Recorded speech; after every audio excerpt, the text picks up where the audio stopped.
নমস্কাৰ বন্ধুসকল, মই ললিত কুমাৰ নাথ, আপোনালোকে চাইছে ফাৰ্মাৰ লাইফ আছাম। আজি এটা নতুন ভিডিঅ' আৰু এই ভিডিঅ'টোত আপোনালোকে গম পাব মই মাকৈ খেতি কৰিছিলোঁ, তাত লাভ হ'ল নে মোৰ লোকচান হ'ল, আৰু মই নগাঁৱত কি কৰি আছোঁ সেইটোৰ ওপৰত আপোনাৰ ভিডিঅ' বনাইছোঁ, আপোনালোকে চাওক। এতিয়া বৰ্তমান মই এবাৰ যিখিনি মাকৈ খেতি কৰিছিলোঁ সেইখিনিত মই ক'ব বিচাৰোঁ আচলতে লাভো নহ'ল লোকচানো নহ'ল। যেনে তেনে মানে মাকৈখিনি যিটো মূল্য হয় খেতিখিনি, সেই মূল্যটোহে যেনে তেনে ওলালে। মই ভাবিছিলোঁ অলপমান হ'লেও লাভ হ'ব, তো কিন্তু লাভ নহ'ল। লাভ নোহোৱা কিছুমান কাৰণ আছে, যেনে মই মাটিখিনিৰ বিষয়ে ইমান এটা নাজানিছিলোঁ। আপোনালোকক অলৰেডি আগে ভিডিঅ'ত কৈছোঁ, মাটিখিনিৰ বিষয়ে ইমান এটা নাজানিছিলোঁ, কেনেকৈ কেয়াৰ কৰিব লাগে সেইটো জনা নাছিলোঁ। সেইবিলাকত বহুত কিছুমান সমস্যাৰ কাৰণে মই মাকৈ খেতিখিনিত লাভ কৰিব নোৱাৰিলোঁ। ঠিক আছে, মাকৈ খেতিখিনি লাভ কৰিব নোৱাৰিলোঁ, কিন্তু কিছুমান কথা শিকিলোঁ। মাকৈ খেতি কেনেকৈ কৰিব লাগে সেইটো শিকিলোঁ, ইয়াৰ কোৱালিটিটো মেইনটেইন কেনেকৈ কৰিব লাগে সেইটো শিকিলোঁ। মানে মাকৈ খেতি কৰিবৰ কাৰণে যিখিনি জ্ঞান লাগে তাৰ পৰা আপোনাৰ মই কমচে কম 60% বা 70% মানে মাকৈ খেতিৰ ওপৰত মোৰ নলেজ আহিল এইবাৰ খেতি কৰি। নেক্সটবাৰ যদি মই খেতি কৰোঁ নিশ্চয় ইয়াতকৈ ভাল নলেজ হ'ব। আৰু মোক দেউতাই কৈছিলে তই মাকৈ খেতি কৰিব নালাগে, তই ঘেঁহু খেতি কৰ, ঘেঁহু খেতি কৰিলে অলপমান প্ৰফিটটো বেছি হ'ব।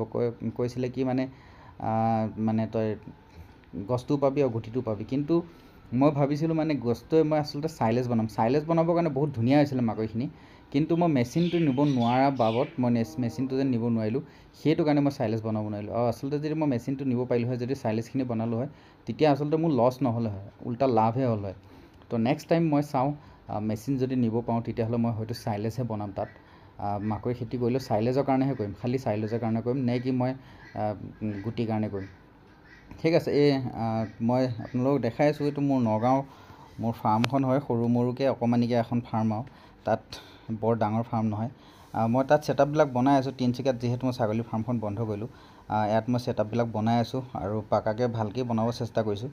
তো এতিয়া বৰ্তমান মোৰ তাত ছাগলী বুলিবলৈ বৰ বেছি নাই, খালি বৰখিনি আছে আৰু ট্ৰেডিঙৰ কিছুমান ছাগলী আছে। বৰখিনি তাত আছে আৰু মোৰ ট্ৰেডিঙৰ কিছুমান ছাগলী আছে। কিন্তু মই নগাঁৱত এটা কথা কাৰণে মোৰ সুবিধা হয়, নগাঁৱৰ ৱেডাৰটো ভাল। মানে তিনিচুকীয়া ৱেডাৰটো আৰু নগাঁও ৱেডাৰৰ মাজত কমচে কম 7-6 ডিগ্ৰী মানে ডিফাৰেঞ্চ থাকে।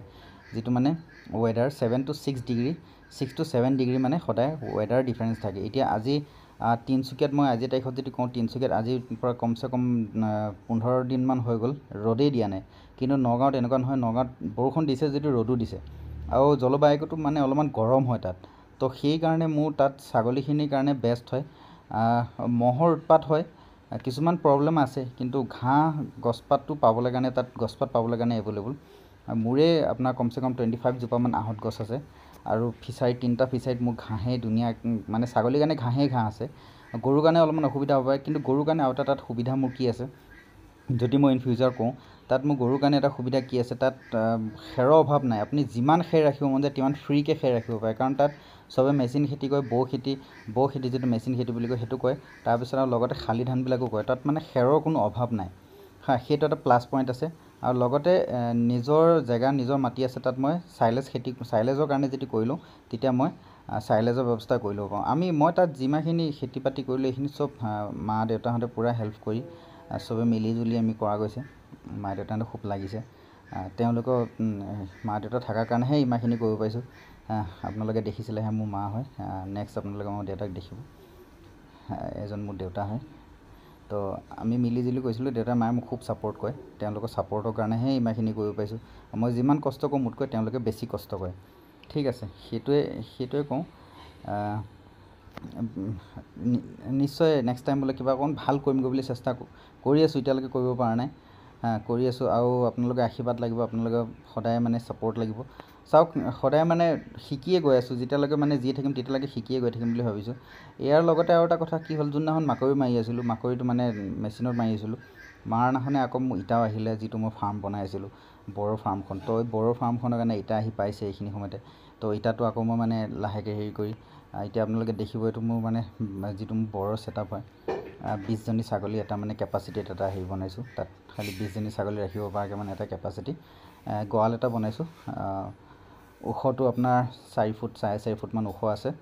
এইটো মোৰ এটা ফিচাৰী হয়, ওখটো 4 ফুট 4.5 ফুটমান। এতিয়া হৈ গ'ল গঁৰালটো, আগৰ ভিডিঅ' সেইটো হৈ গ'ল গঁৰালটো। 4 ফুট 4.5 ফুট ওখ আছে, আৰু মানে 15 ফুট আছে। এইটো আপোনাৰ 30 ফুট আছে লম্বাটো, মানে 1 ফুট কম 30 ফুট, মানে 39 ফুট আছে। তো এনেকৈ ছেটআপটো বনোৱা গৈছে। বাকী ভিডিঅ'টো ইমানেই হয়, বৰ বেছি নহয়। নেক্সট টাইম কৰি গৈ থাকিম, আপোনালোকক শিকাই গৈ থাকিম, বা মই নিজেও শিকি গৈ থাকিম। আপোনালোকে নাজানাখিনি মোক শিকাব, মই জানাখিনি আপোনালোকক শিকাম।